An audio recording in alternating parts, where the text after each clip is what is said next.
Enrique, bienvenido a la prensa. Muchísimas gracias. Pues el honor es mío de estar aquí. Gracias por la invitación. ¿Cómo llegamos aquí? Al tema de las reformas. Sí. Comencemos entonces por una procuradora conocida que se llama Kenia Isolda Porcel. Ella en agosto del año pasado hace unas revelaciones sobre una visita que le hizo el magistrado presidente encargado de la Corte Suprema de Justicia, Hernán de León, y todos se recordarán aquella famosa frase, me grabaron, me grabaron. Eso conmovió, causó una conmoción en este país, estremeció los cimientos de la institucionalidad, denotó claramente una crisis en el sistema de administración de justicia, y un servidor solicita a raíz de eso una reunión extraordinaria del Consejo de la Concertación Nacional para el Desarrollo. Estamos hablando aproximadamente del 20 de agosto del año pasado, para atender el tema. Se reúne el Consejo, todo el mundo me respaldó, se reúne el Consejo, entonces presidido por Luis Ernesto Carles, entonces ministro de Trabajo. Correcto. Y entre las distintas decisiones que se adoptaron, se decide activar una comisión de la concertación que se llama Comisión de Modernización del Estado, Justicia y Seguridad Pública. Y se me encomienda coordinar o presidir los trabajos de esta comisión. Nosotros lo primero que hacemos, bueno, y 14 sectores de los 23 que conforman la concertación piden participar en esta comisión. Enseguida comenzamos a ver todo el tema de la problemática de la administración de justicia, que si la mora judicial, que si el tema del presupuesto, que si la justicia de paz, y aterrizamos en lo que yo creo que era lo medular, que había que hacer o hay que hacer reformas muy puntuales, urgentes a nuestra Carta Magna, sobre todo en la parte orgánica del Estado, sobre todo para fortalecer la institucionalidad y para tener mejores herramientas para combatir la corrupción. En esa fecha, el tema de justicia. Y yo creo que una de las mejores decisiones que tomamos fue designar a un grupo de asesores de la talla del doctor Mario Galindo, la doctora Aura Emérita Guerra de Villalaz, Esmeralda Rosemena de Truitiño, Juan David Morgan, Juan Manuel Castulovich y Hermelindo Ortega. Esos fueron los 6 abogados de una trayectoria conocida en este país, quienes comenzaron a trabajar en cuanto al mandato que se les había dado, y trabajaron por varios meses. Y no solamente le imprimieron o vertieron sobre este informe que finalmente nos entregaron toda su experiencia, sino que tomaron en cuenta todo lo que había sobre la mesa en materia de propuestas a la Constitución, ya sea parciales o integrales, incluyendo, y yo estoy seguro que tú lo recordarás, los resultados de aquella comisión de notables en el 2011-2012. Tomaron de allí lo que tenía que ver con la parte orgánica del Estado y demás. Y en febrero de este año nos hacen entrega a la comisión que yo presido los resultados de sus trabajos. Inmediatamente pasa al plenario de la concertación, conformado, como ya dije, por 23 sectores. Allí se inicia un riquísimo debate y proceso de construcción de consensos. Se hacen varios talleres de trabajo. Y finalmente, el 10 de junio de este año, se aprueban en plenaria los acuerdos concertados, unas 40 propuestas, ya sea de reformas de artículos vigentes de la Constitución o propuestas de artículos nuevos a la Constitución. Eso fue el 10 de junio. Y le llamamos acuerdos concertados porque en algunos artículos algunos sectores, todos los sectores, tienen derecho a consignar disensos sobre algún artículo o sobre alguna frase o alguna palabra, y así queda consignado el detalle de ese disenso. Si no hay más de 3 disensos, entonces eso no impide que se considere globalmente como acuerdo concertado, pues son 23 sectores, claro. La gran mayoría están de acuerdo, y los sectores que consignaron algún disenso igual tenían como han tenido su oportunidad ya en la Asamblea Nacional de Diputados de explicar su disenso o presentar su propuesta nueva. Eso fue lo que se acordó en la concertación, sobre todo temas que tienen que ver con o buscan fortalecer los 3 órganos del Estado positivamente, lo digo positivamente, evitar el clientelismo político, evitar la impunidad cuando hay denuncias contra magistrados o cuando hay denuncias contra diputados. El 15 de julio de este año, el presidente de la República recibe las propuestas de estos acuerdos concertados. Recordemos que él en campaña ya se había comprometido hacer cambios a la Constitución y que iba a tomar como base los acuerdos que se estaban trabajando en la concertación. Él el 15 de julio los recibe y los presenta a su gabinete al día siguiente, el 16 de julio, un gabinete que tuvo lugar, yo recuerdo, en San Miguelito. Ahí lo aprobó el presidente con su gabinete, tal cual, no le cambió una coma, y eso realmente nosotros lo interpretamos como algo positivo, porque es un reconocimiento no solamente al esfuerzo de este proceso de construcción de consensos entre representantes de 23 sectores de la vida nacional, sino también al trabajo de los asesores. Y también, como él mismo lo dijo, era un documento base, una propuesta. Claro. No fue nada para imponer ni para abrogarnos nosotros facultades de constituyentes, ni mucho menos. Sencillamente es y sí, eso lo he dicho yo hasta la saciedad. Estamos hablando de una propuesta, producto del diálogo, para hacer algo. Nosotros hicimos algo al respecto, ¿no? Por lo menos hay mucha gente que protesta y no propone. Hicimos algo al respecto, sabiendo que al final el gran debate se iba a dar cuando esto llegara a la Asamblea. En efecto, el 17 de julio, el vicepresidente de la República y ministro de la Presidencia, debidamente facultado, hace la presentación de los acuerdos concertados ante la Asamblea Nacional de Diputados. Ahí pasa automáticamente casi que al día siguiente o después, donde tenía que llegar, que es la Comisión de Gobierno de Asuntos Constitucionales de la Asamblea, que preside actualmente el diputado Leandro Ávila. Correcto. Y ellos tomaron una decisión muy correcta, que es agarrar el documento tal cual lo recibieron, y el documento ya, digamos, constitucionalizado, o sea, convertido en un proyecto de acto constitucional, y sin inclinarse a favor o en contra, agarraron ese documento y programaron unas jornadas de divulgación y consulta a lo largo y ancho del país. Fueron a todas las provincias, a todas las comarcas. Yo los acompañé a varias de esas jornadas de consulta, y eran para presentar el documento y para que los interesados pudiesen hacer cualquier propuesta, ya sea complementaria o propuestas nuevas. O sea, seguir el tema de la consulta, del debate, y para enriquecer el documento. No sé si esto se sirve por ahora como preámbulo. Totalmente. ¿Cómo sienten ustedes, como siendo parte de la concertación, cómo siente que ha sido el proceso desde ese momento? Desde ese momento el proceso se comienza un poco a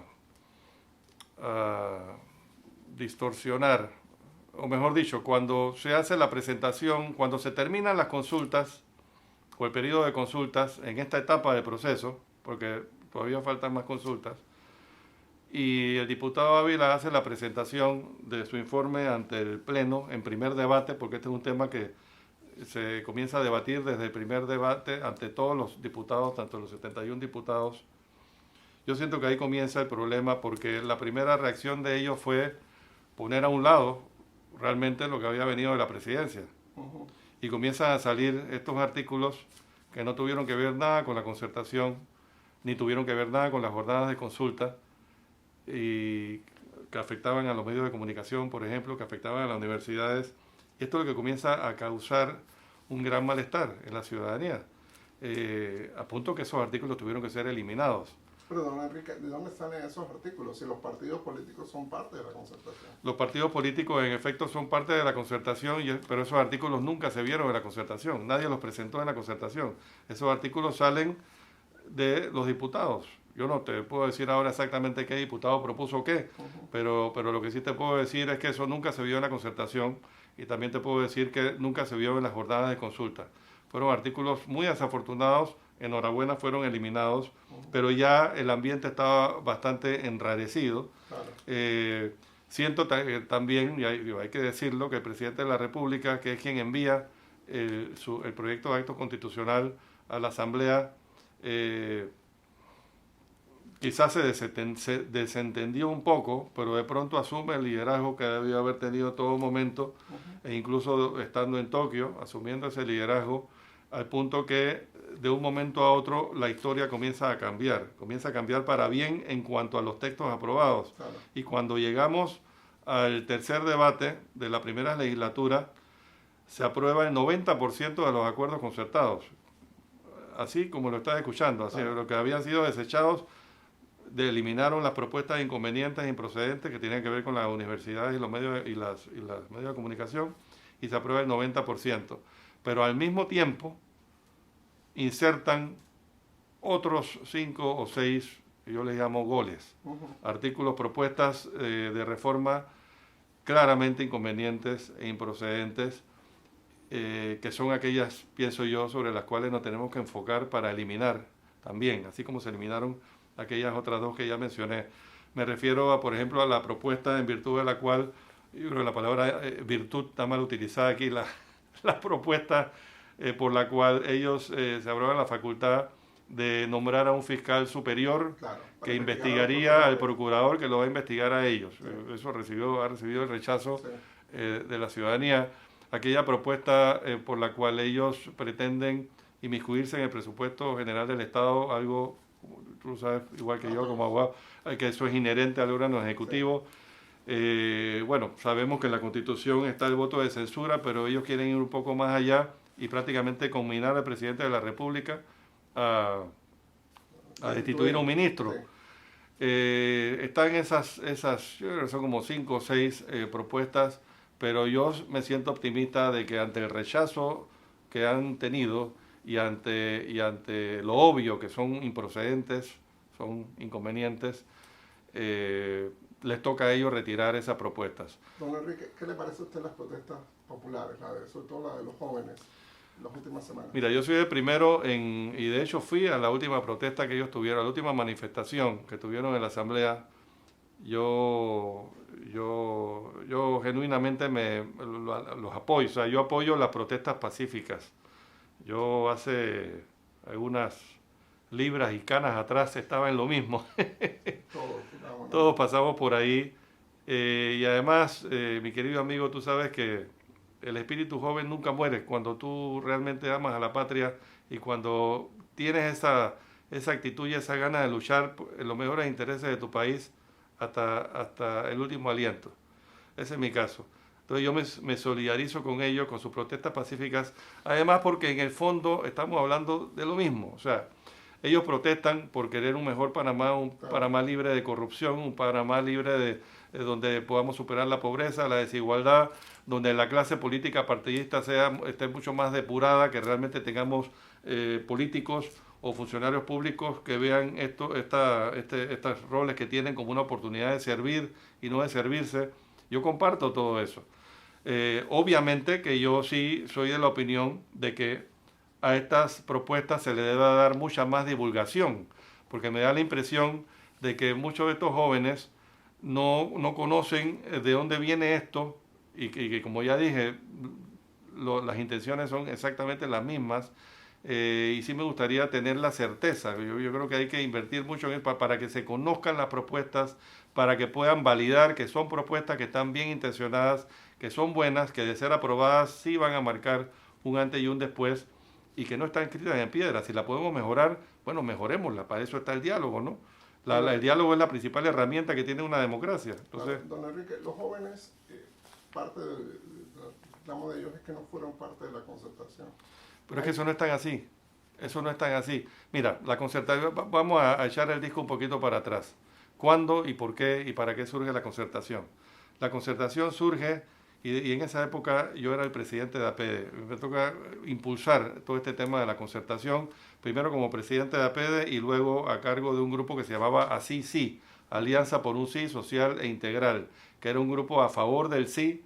Pues teníamos el referéndum el 22 de octubre del año 2006 y el Tribunal Electoral permitió grupos a favor y en contra y nosotros seguimos sobre la ola de lo que ya habíamos propuesto desde APEDE y era muy claro, o sea, el Canal de Panamá, por supuesto que es nuestra gallina de los huevos de oro, por supuesto que es nuestro petróleo y tenemos que ampliarlo, pero ¿qué vamos a hacer con todos esos cientos de millones que se van a derivar de un canal ampliado? Así surge la concertación. Y específicamente el 16 de agosto del año 2006 el presidente Torrijos, que era presidente en la época, hace la convocatoria y le pide al PNUD que sea el facilitador. Y todo este cuento lo traigo a colación porque gracias al PNUD se logran identificar todos los sectores de la vida nacional, todos los sectores. La idea es que nadie se quedara por fuera. Incluso yo recuerdo perfectamente que a Suntrax se le invitó a participar y ellos respetuosamente dijeron gracias, pero no gracias. Pero entre los 23 sectores están las organizaciones juveniles, están dentro de la concertación. Y digo, yo no puedo mentir, o sea, las organizaciones juveniles, la representación de las organizaciones juveniles participaron muy activamente en todo este proceso de construcción de consensos. Lo que te quiero decir con esto es que la concertación, si bien hay que conservarla, hay que fortalecerla, es el espacio de diálogo por excelencia, Claro. tiene sus debilidades y hay que corregirla. Por ejemplo, aquí ha quedado claramente establecido que la representatividad de las organizaciones juveniles hay que fortalecerla y probablemente eso se puede aplicar a otros sectores. Nos critican y dicen, pero ¿quién los eligió a ustedes? Bueno, es que la concertación no son gremios, no son organizaciones, son sectores. Así como está el sector privado, sector laboral, la etnia negra, los pueblos originarios, las provincias, todos los partidos políticos, todos los órganos del Estado son sectores. Es responsabilidad de cada sector internamente de hacer las cosas bien. Claro. De que la información realmente fluya, de que existan los debates en todos los sectores. Te doy el ejemplo en mi caso. Aparte de haber tenido yo que ver, modestia aparte, con la fundación, por así decirlo, de la concertación, desde un inicio fui representante de un sector que se llama Organizaciones de Promoción de Desarrollo Social. Esas son todas las ONGs que tienen que ver con los temas sociales, que si Casa Esperanza, Nutrihogar, Patronato de Nutrición, etcétera. Ese sector bueno, hasta hace poco no tenía una organización o una cúpula que pudiese organizarlo. Entonces, cada vez que yo quería renovar la representación titular y de suplente ante el plenario, hacía 3 publicaciones, 3 días seguidos, como nos enseñaron en la Facultad de Derecho, en un diario de circulación nacional, para convocar a todas las ONGs. Eso se veía reforzado con llamadas, y eso es lo que yo he venido haciendo cada tanto tiempo, y hace poco lo hice nuevamente, esta vez sí a propósito, me aparté del tema. ¿Por qué? Porque ya existe un grupo que se llama Cámara Panameña de Desarrollo Social. Sí. Ahí, y qué bueno que exista, porque honestamente para mí este sector es uno de los más importantes en la concertación. Y se hizo el proceso de renovación, y hoy día hay un nuevo representante o una nueva representante titular y una nueva representante titular suplente de mi sector. Bueno, ese ejercicio se tiene que hacer en todos los sectores, claro, para que esa representatividad sea real. Pero no por eso le vamos a tirar con un hacha a la concertación. Yo creo que hay que fortalecerla donde es débil, ¿no? Don Enrique, ¿cómo estamos ahora? ¿Cómo estamos ahora desde el punto de vista de la concertación y cómo estamos ahora desde el punto de vista, por lo menos, del Poder Ejecutivo? Bueno, yo siento que estamos en la mitad del proceso, y eso es bueno, qué bueno que me lo preguntas, porque hay que aclarar. O sea, el mecanismo que escogió no la concertación, sino el presidente de la República, porque en la concertación nosotros nunca nos concentramos en el cómo. O sea, nunca nos concentramos en si esto iba vía asamblea o si era una asamblea constituyente paralela. Nos concentramos, como dije al principio, en artículos muy puntuales, muy urgentes y que son importantes reformar. El presidente de la República escoge el mecanismo contemplado en el numeral 2 del artículo 313 de la Constitución, que son las 2 legislaturas, 3 debates en cada una de ellas y luego un referéndum. Bueno, hoy día nos encontramos en la mitad del proceso. Ya se aprobó un documento en tercer debate, primera legislatura. Ahora tenemos lo que resta de noviembre, diciembre, enero, febrero, yo creo que hasta marzo, para más consultas, para más diálogo, y luego vienen 3 debates más en la siguiente legislatura y después va el referéndum. Lo que hay es que seguir apostando por el diálogo y hacer mucha divulgación, una divulgación efectiva, porque a mí lo que me interesa, honestamente, yo creo que lo que es realmente importante es que todos estemos en la misma página en cuanto a los avances que se han dado. Cuáles son las propuestas que son buenas, que hay que mantener, cuáles son aquellas que son inconvenientes y hay que retirar. El presidente de la República se reunió con un grupo de asesores y anunció a los medios de comunicación, a ustedes incluidos, una serie de recomendaciones que él compartió con la concertación. Ahora la próxima semana van a haber unos talleres de todos los miembros de la concertación y en forma ampliada, porque se va a invitar a otros precisamente para corregir ese tema que han cuestionado los sectores juveniles. Se va a invitar a más sectores juveniles para que participen también de ese diálogo, de esos talleres, en función de las recomendaciones que ha hecho el presidente. Y las recomendaciones que ha hecho el presidente son, en mi opinión, muy atinadas, porque por ejemplo una de las recomendaciones que hace el presidente de salida es eliminar esos goles que mencionaba yo al principio. Correcto. Otra de las recomendaciones que hace el presidente es retomar algunos otros artículos que estaban en la concertación y no habían sido contemplados, como por ejemplo lo que tiene que ver con la nación pluricultural y multiétnica, gobierno participativo. Se rescata también de la concertación lo de que una persona solamente puede ser postulada a un cargo de elección popular, no hay dos. Otra de las cosas que recomienda el presidente, con la cual nosotros honestamente no tenemos ningún problema, es que al momento de escoger a los magistrados, el presidente, en vez de ceñirse a una terna surgida del Consejo de la Concertación, lo haga él y su gabinete en consulta, y este es el cambio, con organismos de la sociedad civil, incluyendo facultades de derecho. Porque había gente que estaba cuestionando que por qué la concertación, bueno, esto está proponiendo. También se le resta poder a lo que estaba aprobado con relación al Tribunal Constitucional. Todo el tema de la Caja de Seguro Social, que había causado alguna controversia, todo eso el presidente está recomendando dejarlo, o sea, eliminarlo, lo nuevo aprobado, y dejarlo como está en la Constitución actual. Hay otros artículos que vienen de la concertación y aún no han sido considerados. Por ejemplo, habíamos nosotros propuesto también que el suplente de diputado no pudiese ser cónyuge o pariente dentro de X grado de consanguinidad. Eso todavía falta, en nuestra opinión, rescatarlo. De las jornadas de consulta, que también se han cuestionado, de las jornadas de consulta salieron cosas muy buenas. Por ejemplo, elevar la descentralización a rango constitucional. Que dicho sea de paso, la ley de descentralización es uno de los logros de la concertación. Bueno, ahora se está recomendando, a raíz de estas propuestas que se hicieron durante las jornadas de consulta, que todo el tema de descentralización pase a rango constitucional.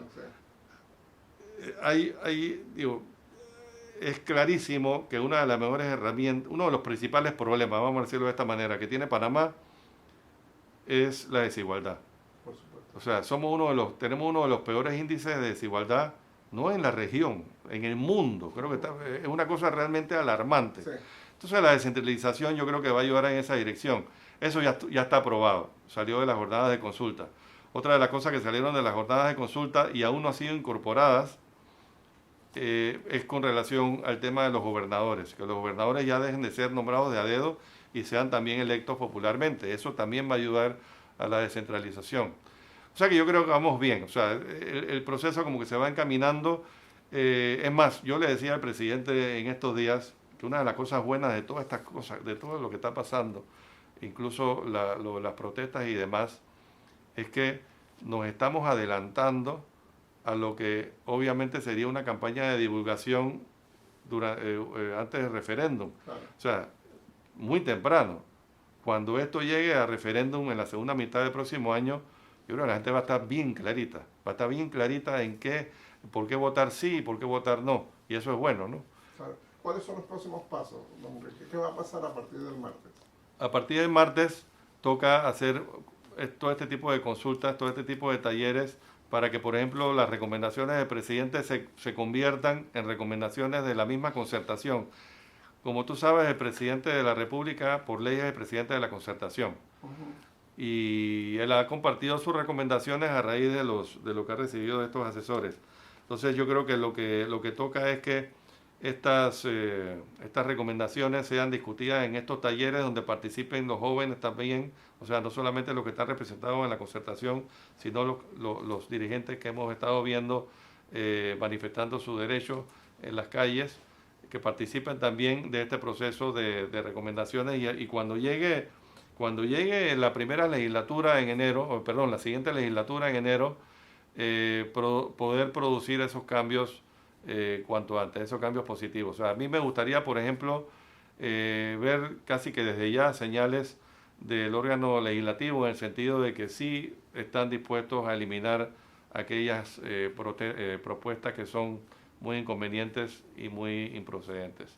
La idea es tener al final un documento que vaya a los mejores intereses del país. Claro. La idea, sobre todo, es aprovechar la oportunidad histórica. Esta es una oportunidad que difícilmente se va a repetir. Obviamente que hay personas que quieren decir borrón y cuenta nueva, vámonos a una asamblea constituyente paralela. Eso lo podemos ver después también. O sea, este proceso no excluye ese. Este proceso es para aprobar cosas muy puntuales, muy urgentes, que yo no tengo la menor duda de que van a marcar un antes y un después, y no son cosas caprichosas, o sea, solamente hay que leer las propuestas. son propuestas buenas, son propuestas positivas. Don Enrique, una preguntita. Si alguien que nos está viendo en este momento, o un ciudadano, el camarógrafo, yo, el que sea, Sí. quisiera aportar a las reformas, ¿se cerró? ¿Nada más puede hacerlo por vía de los talleres o va a haber alguna dirección, algún correo, algún mecanismo para recibir nuevas propuestas? Las personas que quieren aportar pueden ir a partir de enero a la Asamblea Nacional de Diputados, porque esto realmente está ya en la Asamblea Nacional de Diputados y eso está abierto a todo el mundo. También le entendí al presidente de la reunión esta mañana que se va, bueno, el documento que fue aprobado ya, más allá del documento hay un comparativo que se preparó en la concertación que tiene la Constitución actual, lo que viene de la concertación y cómo fue aprobado en primera legislatura. Eso está en el sitio web de la concertación, y lo que decía que entendí es que se va a establecer una plataforma para que sea interactiva, para que las personas puedan canalizar a través de ese medio también todas sus propuestas, todos sus comentarios. O sea que ahí hay dos vías. La otra vía es a través de todos los sectores que están representados en la concertación. La concertación había ya cumplido con su propósito de enviar una propuesta o de trabajar en una propuesta que agarró el Ejecutivo, la convirtió en un proyecto de acto constitucional y esto después fue a la Asamblea. En principio, hasta ahí llegaba el rol de la concertación, nada más que mantenerse un poco vigilante. Ahora ese rol va a convertirse nuevamente en un espacio de consulta, un espacio para seguir mejorando y enriqueciendo la propuesta. Y hay tiempo, o sea, lo bueno es que el tiempo está a nuestro favor, realmente. Don Enrique, después de este proceso, cualquiera sea el resultado, ¿cuál va a ser el rol de la concertación? ¿Qué otros proyectos tienen ustedes en la tubería?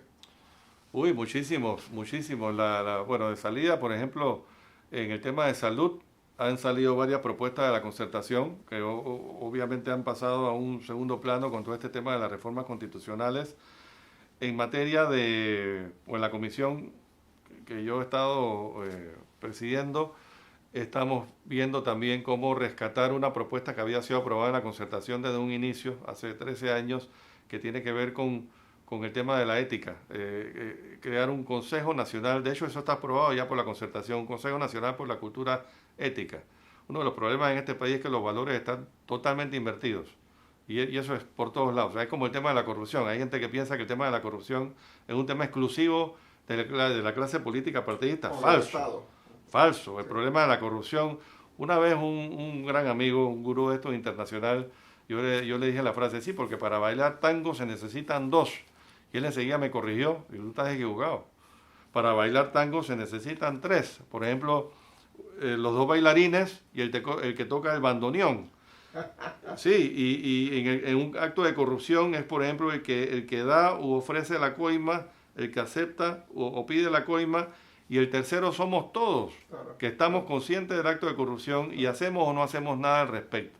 Entonces el problema de la corrupción tiene que ser enfocado de una forma integral porque está en todos los sectores de la vida nacional y realmente está carcomiendo la fibra moral del país.